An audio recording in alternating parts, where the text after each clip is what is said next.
Et tous les jours, on découvre de nouveaux charniers au Kosovo. Exemple de ces massacres perpétrés par les Serbes, celui commis dans le village de Poklek, à une quinzaine de kilomètres de Pristina.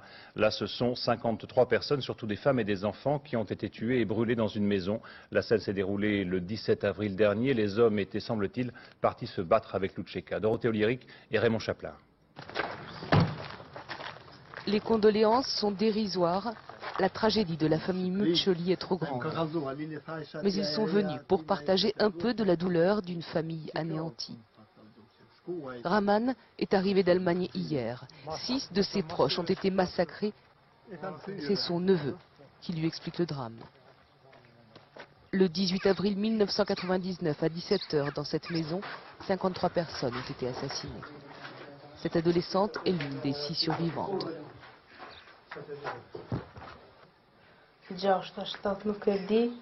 Je n'ai pas bien compté. Je crois qu'ils étaient 6 ou 7. C'étaient des policiers serbes.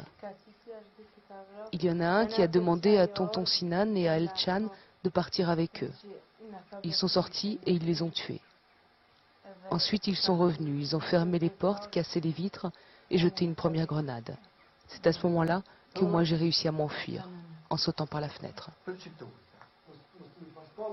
Les soldats serbes ont ensuite dégoupillé une deuxième grenade, puis ont vidé 5 chargeurs de leur kalachnikov sur les femmes et les enfants, avant de brûler les corps. Il y avait 23 enfants, le plus jeune avait 6 mois. La plupart des restes, ils les ont cachés sur les conseils de soldats de l'OTAN pour les remettre aux enquêteurs du tribunal pénal international. Mais pour que ce crime ne reste pas impuni, ils ont conservé toutes les traces du drame jusque dans la cave. Les femmes étaient juste au-dessus. Vous voyez les traces de sang sur le mur? Beaucoup de sang a coulé. Beaucoup. Là, ils ont brûlé les hommes après leur avoir tiré dessus. Mais comme leurs corps n'étaient pas complètement brûlés et qu'on pouvait les reconnaître, alors ils ont jeté les 2 corps dans le puits pour ne laisser aucune trace. Là, il y avait mon père.